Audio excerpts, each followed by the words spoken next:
Fala galera que sempre nos acompanha pelo Periscope, beleza? Novo de loja, só o Babalu, só o Mi da Pipoca? Pois é, tamo aqui de volta no Periscope, cabelinho assanhado do Creco, tamo aqui de volta no Periscope com a nossa série Temas Cabulosos. E hoje eu vou atender inclusive a uma dúvida que foi enviada por dois alunos diferentes, alunos nossos do curso de DPC lá do SES, que eles questionaram de forma diferente, mas questionaram basicamente a mesma coisa.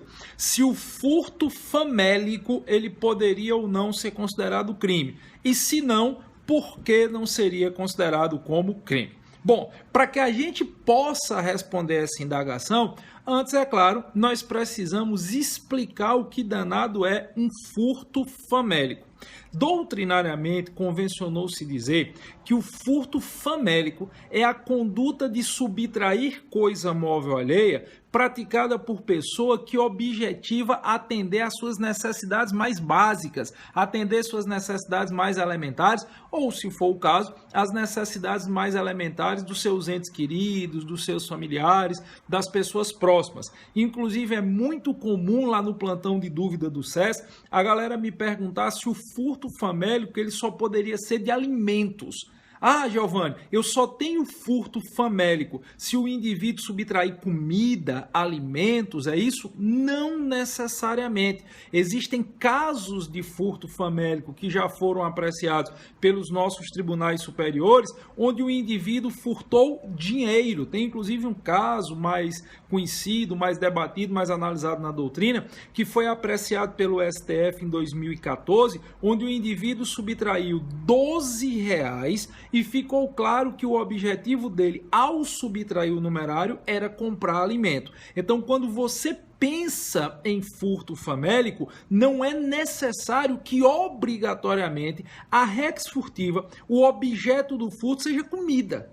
Pode ser qualquer coisa, desde que fique claro pela análise do contexto fático probatório que o ânimos, que o objetivo do indivíduo era satisfazer uma necessidade básica sua ou de um ente querido ou até mesmo de alguma pessoa próxima. Então nós poderíamos enquadrar no conceito de furto famélico, por exemplo, uma pessoa que entra em uma farmácia e subtrai um medicamento de uso contínuo que ela ou que alguém precisa continuar tomando, mas que naquele momento ela não conseguiu comprar nem conseguiu no serviço público de saúde.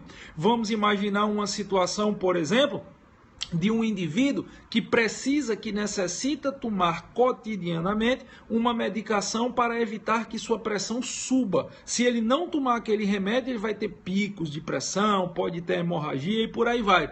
Só que ele não tem o dinheiro para comprar aquele medicamento, nem tampouco por uma desídia do Estado, ele conseguiu aquele medicamento gratuitamente na rede pública de saúde. Então a pessoa se vê tão desesperada de não ficar sem um remédio que adentra uma farmácia e subtrai uma caixa ou algumas caixas daquele medicamento.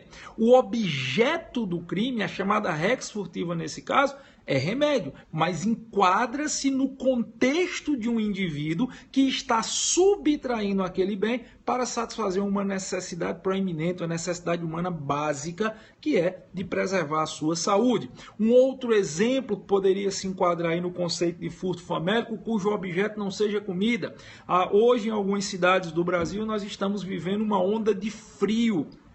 Então, suponha que o indivíduo está desabrigado, o indivíduo está na rua, o indivíduo está sentindo muito frio ou alguém próximo a ele está sentindo muito frio e esse indivíduo pula o muro de uma casa e subtrai lençóis que estão estendidos no varal no quintal ou casacos que estão do lado de fora de uma casa. O cara vai lá e subtrai esse agasalho para se aquecer ou aquecer terceiros. Nesse contexto, ainda que o objeto do delito seja peças têxteis, fica claro que o objetivo dele era atender uma necessidade humana básica, uma necessidade humana proeminente, que era de se aquecer ou de aquecer quem quer que seja. Então, sempre que você pensar em furto famélico, você não restrinja o conceito de furto famélico, ou pelo menos a possibilidade de caracterização do furto famélico, exclusivamente a alimentos. Você vai analisar não a rex, não o objeto em si, mas o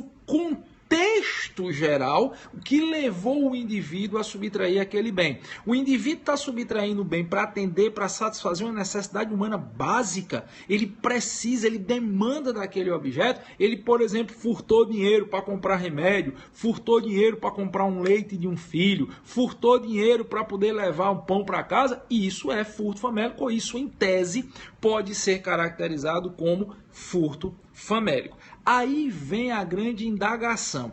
Furto famélico é crime? Eu vi até aqui, não adianta, pessoal. Peço a vocês não fique mandando tantas mensagens, porque efetivamente eu não consigo ler. Eu leio en passant aqui, mas eu não consigo ler todas as mensagens na hora que eu estou transmitindo. Então, quando termina a explicação, a gente vai interagir com vocês nas mensagens. Mas eu vi que subiu aqui em algum momento uma pessoa perguntando qual era o artigo do Código Penal que prevê o furto famélico. Isso não existe na letra da lei. O que a letra da lei prevê é o furto. No artigo 155, subtrair coisa móvel alheia na modalidade simples com pena de reclusão de 1 a 4 anos, além de multa. 2 a 8 é na modalidade qualificada, de 3 a 8 é na hipótese do parágrafo 5º do artigo 155, quando se trata de furto de veículo automotor que é levado para outro estado ou para fora do Brasil. Então, em canto algum da lei brasileira, você vai ter uma tipificação de furto famélico. Essa caracterização do que seria um furto famélico é doutrinária e jurisprudencial. Aí vem a indagação. Furto famélico é crime? Será que nós podemos reconhecer, será que nós podemos considerar o furto famélico como crime? A resposta é não. Furto famélico não é considerado como crime pela nossa jurisprudência, e quando eu digo pela nossa jurisprudência, eu estou me referindo ao STJ e ao STF, e ele também não é considerado como crime por grande parte da nossa doutrina. Eu diria aí que majoritariamente 95% dos grandes doutrinadores brasileiros não consideram o furto famélico como crime. Se você pegar o professor Rogério Greco, o professor Guilherme de Souza Nutti, o professor Rogério Sanches, o professor Fábio Roque, o professor sei lá, tantos outros aí que eu não vou sair citando todos, porque eu vou correr o risco de esquecer algum, e são grandes amigos nossos aí. Então, mas se você pegar os grandes doutrinadores brasileiros, eles, na regra geral, eles vão estabelecer que o furto famélico não caracteriza crime. E o STJ e o STF já disseram, furto famélico não é crime. Agora, sabe qual é o grande celeuma? O grande pirreps, que não é crime, 99% das pessoas concordam, inclusive eu. Eu acho que furto famélico não é crime. Mas vocês sabem que minha opinião não vale de nada. Minha opinião não vale de uma cibalena, não vale de um big, não vale de um bombom chachá, não vale de um pirulito zorro, não vale de um copo de quisuco, não vale de uma macaúba chupada, não vale de nada, certo? Os cabas não vão querer saber a opinião de Giovanni, mas eu entendo que não caracteriza crime, nem tampouco contravenção penal, que não seria infração penal. Agora, a grande celeuma é por quê? Se furto famélico não é crime, não seria crime por quê? Bom, existe uma grande discussão se furto famélico não é crime. Alguns dirão, porque é insignificante. Parte da doutrina entende que furto famélico não deve ser considerado como crime, porque ele cairia na alçada da insignificância e, consequentemente, se eu reconheço insignificância, eu suscito a tipicidade material da conduta. Então, alguns doutrinadores vão defender a tese que furto famélico não é crime em decorrência da possibilidade de reconhecimento do princípio da insignificância. Se eu tenho insignificância, eu tenho atipicidade material da conduta. Outros doutrinadores defendem a tese que nós estaríamos diante de um estado de necessidade. Existe um segundo segmento doutrinário que entende que não haveria crime por excludente de ilicitude do estado de necessidade. Alguns doutrinadores questionam quem se opõe a essa posição porque alegam que o estado de necessidade é só em situação de perigo atual. E o furto famélico seria uma situação de perigo iminente. Então existe essa crítica a essa segunda vertente doutrinária. Mas eu preciso registrar que parte da doutrina entende que o furto famélico não seria crime, porque nós estaríamos diante da figura do estado de necessidade e aí haveria uma exclusão da ilicitude. Cuidado, tá? Os que defendem que furto famélico não é crime, porque incorreria na insignificância, na criminalidade de bagatela. Os doutrinadores que defendem que furto famélico deve ser considerado em série de criminalidade de bagatela reconhecem que não há crime por atipicidade material. Já a vertente doutrinária que diz que furto famélico é estado de necessidade, entende que não haverá crime por excludente de ilicitude. O estado de necessidade, ele exclui o segundo substrato do crime dentro dessa vertente analítica tripartite, que é a ilicitude, a antijuridicidade, como alguns preferem chamar. Mas existe ainda uma terceira vertente doutrinária que diz que o furto famélico não seria crime porque nós incorreríamos em inexigibilidade de conduta diversa. E se eu estou diante de uma inexigibilidade de conduta diversa, eu não tenho culpabilidade. E se eu não tenho culpabilidade, eu não teria o terceiro substrato dentro dessa lógica analítica tripartite, eu não teria esse terceiro substrato que caracteriza o crime. Então perceba que não é crime, isso a regra concorda. A bronca não é crime por quê? Aí eu passo a ter 3 segmentos doutrinários. Numa prova objetiva, ABCD, ABCDE, como é o caso de exame de ordem, ou provas de primeira fase de Delta, de Ministério Público, DPC, DPF, Defensoria Pública do Estado também, você vai só naquela pergunta, furto famélico é crime? Não, não é. Mas numa prova discursiva, aí você teria que indicar o porquê. O pessoal que está estudando, por exemplo, uma segunda fase de Delta, se lhe perguntar por que é que furto famélico não é crime, você tem que externar as 3 vertentes doutrinárias e ter cuidado, frisar o ponto que cada uma delas exclui o crime.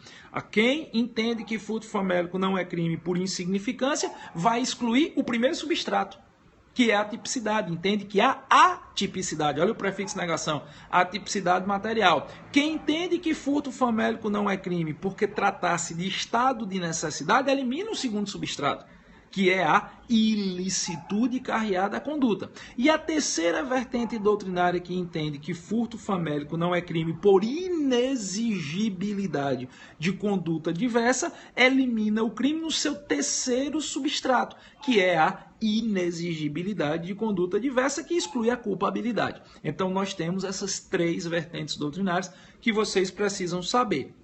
Só que muita gente me pergunta, beleza, mas o que é que diz o STJ e o STF? É aí que o cancão pia e os caboré canta dentro. Eu já vi muita gente meter a mão na caixa dos peitos e dizer, não, porque o STJ e o STF diz isso. Cuidado. Se você pegar os 2 últimos julgados do STJ e do STF sobre o tema, eles dizem que não é crime. Mas eles citam mais de uma possibilidade de caracterização. Eu tenho aqui, eu vou citar o número do julgado, depois vocês procuram o julgado na íntegra aí, tá certo? Não me cabe aqui ler, não é o nosso objetivo, mas eu vou citar aqui o número do julgado. A última vez que o STF se manifestou especificamente sobre furto famélico foi no HC 119672 São Paulo. HC 119672 São Paulo, que foi julgado pela primeira turma e lá foi julgado no dia 6/5/2014, HC 119672, julgado pela primeira turma do STF em 6/5/2014 e teve como relator o excelentíssimo senhor ministro Luiz Fux. E a discussão era de furto famélico. E ele diz aqui num dos trechos do julgado que o furto famélico não deve ser considerado crime, seja em decorrência da aplicação do princípio da insignificância, seja porque também pode ser considerado como inexigibilidade de conduta diversa. O STF aqui não quis dizer o porquê. Quando eu digo que é aí que está esse detalhe, é aí que está muitas vezes a diferença da pessoa que simplesmente generaliza a jurisprudência e você que vai passar nos concursos, que tem que estar safo, que tem que estar ligado nesses detalhes. O STF disse que não é crime, mas ele não disse não é crime por isso, ele não bateu o martelo. No mesmo julgado, o excelentíssimo senhor ministro, ele diz que não é crime, tanto porque é possível se reconhecer a atipicidade material em decorrência da insignificância, quanto não é crime, porque você também poderia reconhecer inexigibilidade de conduta diversa. Num dos trechos aqui, o ministro diz assim: não entendendo o operador do direito pela insignificância, ainda restaria o mesmo entender a inexigibilidade de conduta diversa. O STJ também não colaborou com a nossa vida, tá? O último julgado que nós temos do STJ sobre esse tema, que trata especificamente de furto famélico, é o HC 227474 Minas Gerais. STJ HC 227474 Minas Gerais. Ele foi julgado no dia 2/4/2013 pela sexta turma, HC 227474, sexta turma do STJ, e teve como relatora a excelentíssima senhora ministra Alderita Ramos de Oliveira, desembargadora inclusive aqui do TJ Pernambuco, que na época estava convocado para o STJ. E a discussão era a mesma. Furto famélico é crime? Não. Furto famélico não é crime. Por que é que furto famélico não é crime? Aí os ministros se manifestaram dizendo: furto famélico não é crime porque eu poderia estar diante de uma situação de insignificância, e se não se reconhecesse a insignificância, eu ainda poderia entender essa causa de justificação do estado de necessidade. O STJ diz que furto famélico não é crime, tanto porque pode ser considerado como insignificante, quanto porque pode ser considerado como estado de necessidade. Então vem que o STJ correu também. Não é crime, beleza, mas não é crime por quê? Não, porque pode ser insignificante, pode ser estado de necessidade, o importante é que não é crime. Aí vem a pergunta que eu acho que é a pergunta de $1 milhão. Giovanni, e nos concursos, pelas 10 chagas de Mané Valentim, eu vou dizer o quê? Eu nunca vi até hoje, olha que eu acompanho concurso público aí há um bocado de tempo, até hoje eu nunca vi em uma prova objetiva, eu nunca vi ninguém lhe perguntar por que furto famélico não é crime. Normalmente o que cai é a caracterização, a conceituação de furto famélico, que foi o que eu dei no começo do nosso vídeo de hoje. Eu expliquei o que era furto famélico. Isso eu já vi cair demais, principalmente em provas de polícia, concursos para delegado de polícia, agente de polícia e em provas para defensoria pública. Isso eu já vi cair demais. Então os cabos perguntam o que é furto famélico. E no máximo pergunta se é crime ou não. E a resposta é não. Agora, em questões discursivas, em questões dissertativas, patrão, aí não tem ponto correr não. Em questões dissertativas você tem que dizer que não é crime, tem que explicar as 3 vertentes. Tem que dizer que parte da doutrina entende que não é crime por insignificância, parte da doutrina entende que não é crime por estado de necessidade e parte da doutrina entende que não é crime por inexigibilidade de conduta diversa. E citar que para o STF tanto pode ser insignificante quanto inexigibilidade de conduta diversa e para o STJ insignificância quanto estado de necessidade, certo? E eu ainda recomendo que você, quando falar dessa segunda teoria aqui dos defensores que dizem que seria estado de necessidade, respeitosamente, claro, mas eu entendo que você deve dizer que é possível tecer críticas a essa segunda vertente doutrinária, porque a lei, ao estabelecer o conceito de estado de necessidade, lá no artigo 24 do Código Penal, ele diz que quem age em estado de necessidade deve estar em perigo atual. E para muitos o furto famélico seria situação de perigo iminente e não perigo atual. Como eu sei que minha opinião não vale de nada, mas eu vou dar. Só porque eu sou enxerido mesmo, só porque eu quero assim, dizer. Agora eu quero dizer nesta porra, eu vou dizer. Eu acho que furto famélico não é crime por inexigibilidade de conduta diversa, certo? É minha opinião. Eu acho que dá para reconhecer insignificância em certos casos, mas eu acho que é muito mais inexigibilidade de conduta diversa. E aí me permita dizer, eu sou um cabo nascido e criado lá no sertão, lá no interior, até uma certa fase da minha vida ali, eu vivi entre Crato e Serra Talhada e eu peguei um período, graças a Deus, nunca passei fome, graças a Deus, nunca passei necessidade, Papai do Céu sempre me abençoou demais, mas não é porque a gente não viveu que a gente vai tapar os olhos e achar que não existe. E eu vi muita gente ali no meio daquele sertão, principalmente em época de seca ali, na região de Serra Talhada, Salgueiro, naquela área ali de Custódia, que eu andava muito, até São José do Egito, eu vi muita gente em época de seca passar fome, conheci muita história de mãe de família que dava os filhos porque não tinha condição de dar um de comer para uma criança recém-nascida. Eu cheguei a presenciar uma mãe de família oferecendo para uma pessoa próxima um filho para criar, porque a mãe não comia e o peito secava. a pessoa não tinha condição nem de dar o leite do peito ao filho, porque se a mãe não come, não faz lactose, não faz o processo de lactação, melhor dizendo, e aí ofereceu o peito seco, o menino chorando em desespero, e uma mãe de família pedindo para alguém criar o filho dela, porque deve ser uma dor incomensurável, um pai de família, uma mãe de família, não poder prover o sustento do filho. Então, uma pessoa que está numa situação dessa aí, meu patrão, tem o que fazer não, ela vai fazer tudo para atender a necessidade dela, de um filho, de um parente, de uma coisa. Então é por isso que eu entendo que é inexigibilidade de conduta diversa. Beleza? Essa é a minha opinião. Tá aí a explicação. Agora chegou a hora de eu ver aí as perguntas de vocês. Manda as perguntas de vocês aí. Tá travando, porque eu sou doido para dizer o nome da minha operadora de internet, mas não posso dizer não para evitar processo. Ô, fuleiragem. Pense na fuleiragem que tá de um tempo pra cá essa internet. Acaba... Só falta me trocar da casa, porque o resto já trocou e a bicha não funciona. Mas vamos lá. Quem mais? Cadê? Fala um pouco com o concurso Polícia Civil do Pará. Deixa eu ter todas as informações que eu falo. Vocês sabem, a galera sabe que eu não gosto de especular. A galera sabe que para falar, o cara tem que saber. Então deixa eu... Quando eu tiver todas as informações, beleza? Eu falo. Cadê? Boa noite, Jefferson, um abraço. Tô na repescagem, beleza, vamos junto. Júlio César de Serra Talhada, um abraço, meu patrão, a galera de Serra Talhada, aí terra do meu pai. Eu vivi entre criado de Serra Talhada, adoro essa região. Fazer periscope para OAB faz também, mas isso aqui também serve para OAB, viu? Top PLGG manda beijo, galera de Serra Talhada aí. Fala, delegado Goiás, vamos, depois eu vou fazer um periscope aí semana que vem sobre Goiás e Pará, ok? Teoria Geral dos Crimes, professor aula em Fortaleza. Tamo aí, porque não tá dando tempo para atender tudo não, mas Deus tem, chega em Fortaleza. Passei no AB, valeu. Algum concurso voltado do TJPE, o pessoal aqui de Recife vai ter lá na franquia SESI em Recife, vai ter turma presencial. Eu acredito que o SESI deve lançar online, mas realmente eu não saberia lhe dizer. Vou ficar devendo essa informação, beleza? Rapidinho os beijos para quem tá acompanhando. Natal, Camaçari, Bahia, Salgueiro no meu Pernambuco. Pensa na terra boa, na terra que eu gosto. Senta os dedos no coraçãozinho. Cadê? Valeu. Natal te ama, valeu. TJ, alô pra Natal, alô pra Natal. Sinara, manda beijo pra ela em Pouso Alegre, beijo pra ela em Pouso Alegre, passei na PMPE, tamo junto, guerreiro, fosse honra, Natal, Resplendor, Foz do Iguaçu, Itapajé no meu Ceará, Lauro de Freitas na Bahia, galera da Bahia, a equipe do Portal Exame de Ordem, sexta-feira já chega aí, para sábado fazer o Super UTI, favorecimento real a gente faz meu patrão, sobre favorecimento real, São Mateus, Marina, São Luís, Campina Grande na Paraíba, Curitiba, é todo mundo e a mulher de seu Raimundo. Valeu, galera. Obrigado demais. Fica sempre ligado aqui no pezinho da conversa. Quase todo dia que der, a gente traz aqui um periscope para vocês. Valeu, meu povo.